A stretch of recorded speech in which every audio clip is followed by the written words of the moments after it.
Bonjour à tous et à toutes. Bienvenue dans ce nouvel épisode de Francisation réussie avec Annie. Nous sommes jeudi. Le moment est venu de retrouver Sophia dans ses nouvelles péripéties. Êtes-vous prêts à suivre Sophia dans ses nouvelles découvertes? Sans plus attendre, plongeons ensemble dans l'épisode d'aujourd'hui, épisode 7, partie 2, la quête du NAS. Sophia et l'agent. Numéro 47, guichet 5. C'est nous. Allez, on y va. J'ai le cœur qui bat vite. Respire. Tout va bien se passer. Je reste à côté de toi, d'accord? D'accord, merci. Il s'approche du guichet. Son badge indique Diane Tremblay. Bonjour. Bienvenue à Service Canada. Vous êtes ici pour? Bonjour madame, je voudrais obtenir mon numéro d'assurance sociale, s'il vous plaît. Parfait. C'est votre première demande. Oui madame, je viens d'arriver au Canada. D'accord, excellent. Alors, je vais vous expliquer le processus. C'est assez simple. Ne vous inquiétez pas. D'abord, j'ai besoin de vérifier votre identité et votre statut au Canada. Vous avez vos documents avec vous? Oui, j'ai tout ici. Mon passeport et mon permis d'études. Parfait. Je peux voir votre passeport, s'il vous plaît?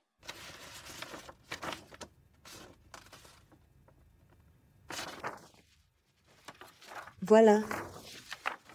Passeport mexicain. Sofia Hernandez Morales. Date d'expiration 2028, c'est bon. Et vous avez votre permis d'études? Oui, tenez.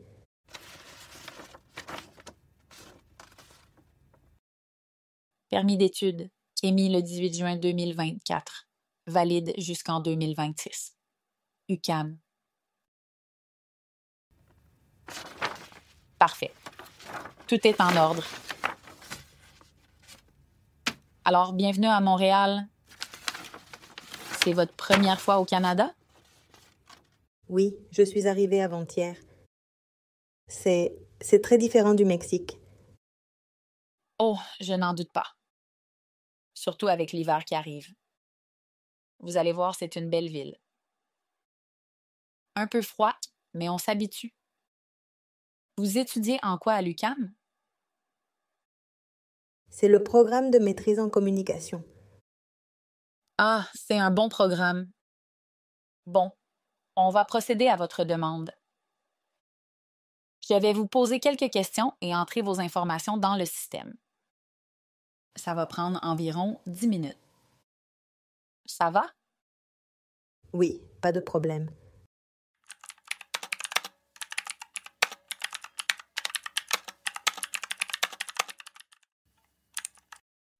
Parfait. Alors, nom de famille? Hernandez. Hernandez, avec un accent sur le et R. Oui, exactement. Deuxième nom de famille? Je vois Morales sur votre passeport. Ah, oui. Au Mexique, on a 2 noms de famille. Hernandez de mon père, Morales de ma mère. Mais ici, je ne sais pas comment ça fonctionne. Au Canada, on peut enregistrer les deux si vous voulez, ou juste un. Qu'est-ce que vous préférez? Je pense juste Hernandez. C'est plus simple, non? Moi, j'ai gardé mes 2 noms. Ça dépend de toi. Votre ami a raison. C'est votre choix. Mais je vous conseille de garder le même format partout, sur votre compte bancaire, votre bail, vos documents. Sinon, ça peut créer de la confusion. D'accord. Alors, je garde les deux. Hernandez Morales. Parfait. Prénom?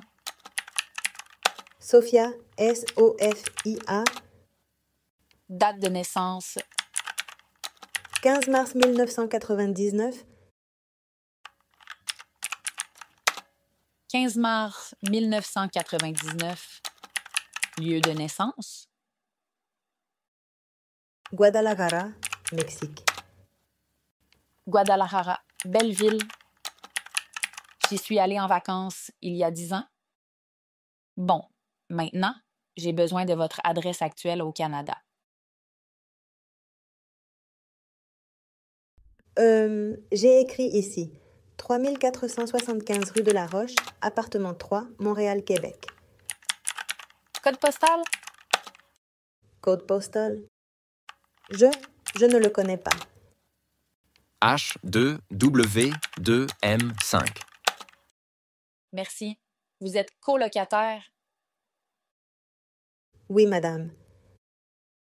Parfait. Maintenant, numéro de téléphone canadien? Je n'ai pas encore de numéro canadien. J'ai seulement mon numéro mexicain. Pas de problème, c'est normal. On peut mettre le numéro de votre colocataire temporairement et vous pourrez le modifier plus tard. Il y a un formulaire en ligne sur le site de Service Canada. Vous pouvez mettre le mien. 514 555 0892. 514 555 0892. Parfait. Sophia, vous allez recevoir des communications importantes à ce numéro, alors assurez-vous que votre colocataire vous transmette les messages. D'accord? Oui, bien sûr. Bon, maintenant, quelques questions de sécurité et de vérification. Avez-vous déjà eu un numéro d'assurance sociale canadien auparavant? Non, jamais. Avez-vous déjà travaillé au Canada? Non, Avez-vous déjà demandé un numéro d'assurance sociale sous un autre nom? non. Parfait. Maintenant, je vais vous expliquer les conditions de votre permis de travail. Avec un permis d'études, vous avez le droit de travailler, mais il y a des limites. Vous êtes au courant? Un peu, mais pas vraiment les détails. D'accord, alors je vais vous expliquer clairement. C'est important que vous compreniez bien. Avec votre permis d'études, vous pouvez travailler jusqu'à 20 heures par semaine pendant les sessions d'études. Ça veut dire quand vous avez des cours. Vous me suivez? 20 heures par semaine? Oui, exactement. C'est la limite légale. Par contre, pendant les vacances scolaires, l'été, les vacances d'hiver, la semaine de relâche, vous pouvez travailler à temps plein, autant d'heures que vous voulez. Mais je pensais que je pouvais travailler à temps plein tout le temps. Je sais, beaucoup d'étudiants internationaux pensent ça au début, mais la règle existe pour vous permettre de vous concentrer sur vos études. C'est pour ça que vous êtes ici, après tout. 20 heures. Seulement 20 heures. Comment je vais survivre avec ça? Mon loyer est de 600 $. Si je gagne 15 $ de l'heure, 15 fois 20, ça fait 300 par semaine, 1200 par mois, moins les impôts. Respire, Sophia. On va en parler après. Ça va aller. Je comprends que ça puisse être une surprise. Mais sachez qu'il y a des ressources pour les étudiants internationaux. Des bourses, des programmes d'aide financière. Renseignez-vous auprès de votre université. D'accord, merci. Autre chose importante, vous ne pouvez travailler que sur le campus pendant vos 6 premiers mois d'études, sauf si votre programme inclut un stage coopératif. Après 6 mois, vous pouvez travailler hors campus aussi. Sur le campus, ça veut dire à l'université seulement? Exactement. La bibliothèque, la cafétéria, les services aux étudiants, ce genre d'emploi. Après 6 mois, vous pourrez postuler n'importe où. T'inquiète, il y a plein de jobs sur le campus. Et dernière chose très importante, vous devez maintenir votre statut d'étudiant à temps plein. Si vous abandonnez vos cours ou si vous échouez trop de cours, vous perdez votre droit de travailler. Compris? Oui, je comprends. Parfait. Maintenant, parlons de la sécurité de votre numéro d'assurance sociale. Ce numéro est confidentiel. Ne le partagez jamais avec des inconnus, seulement avec votre employeur, votre banque et le gouvernement. D'accord? D'accord.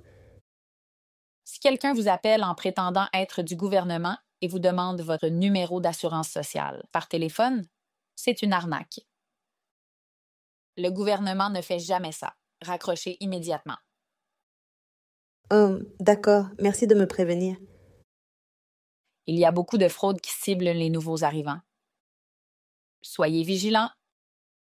Si vous avez un doute, appelez Service Canada directement. Bon, j'ai toutes les informations dont j'ai besoin. Votre demande est approuvée. Je vais imprimer votre confirmation avec votre numéro d'assurance sociale.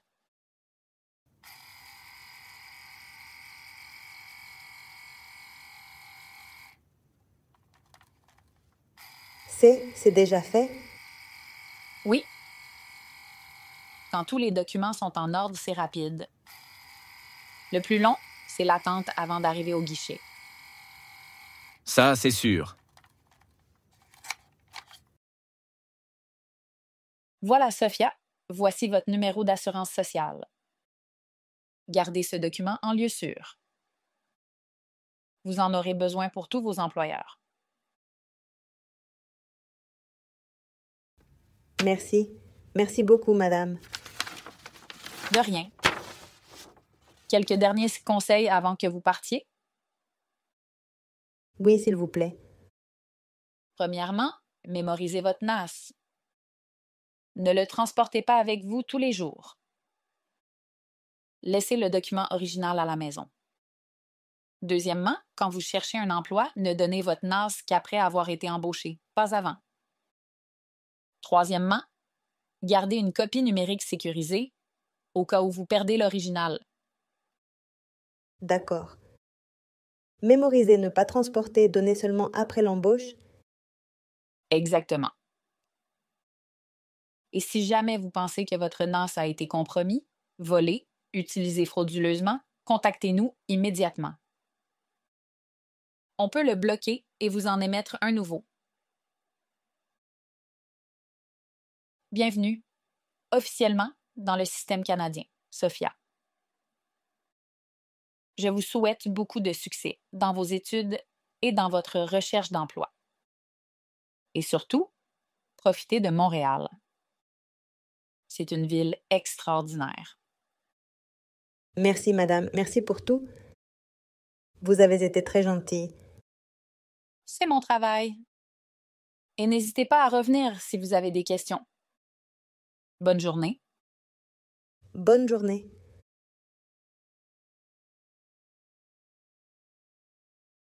Je tiens le papier dans mes mains. Un simple papier blanc avec 9 chiffres imprimés en noir. Mais ces 9 chiffres, c'est ma clé. Ma clé pour travailler, pour gagner ma vie, pour exister dans ce système. Je regarde Karim. Il sourit. Il sait exactement ce que je ressens. Il est passé par là, il y a 2 ans. Et maintenant, c'est mon tour. Karim, mettant son bras autour de ses épaules, fraternel. Alors, comment tu te sens? Je ne sais pas. Soulagée, bien sûr d'avoir le NAS. Mais inquiète aussi. 20 heures par semaine, Karim. Et seulement sur le campus les 6 premiers mois. Comment je vais faire? Viens, on va prendre un café. Je vais t'expliquer comment ça marche vraiment. Comment on s'en sort. D'accord? D'accord.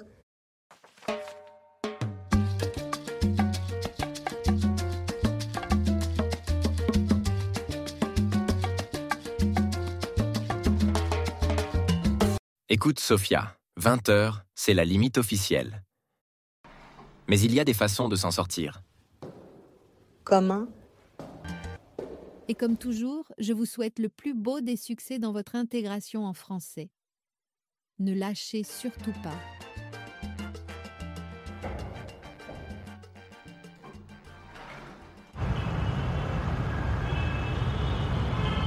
Rejoignez-moi la semaine prochaine pour l'épisode La chasse à l'emploi. Vous découvrirez les défis de trouver son premier job au Canada et comment transformer ses peurs en opportunités.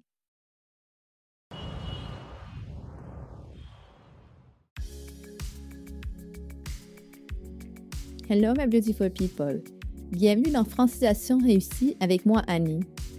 Ici, chaque activité est conçue pour vous aider à réussir dans votre apprentissage du français au Québec ou ailleurs.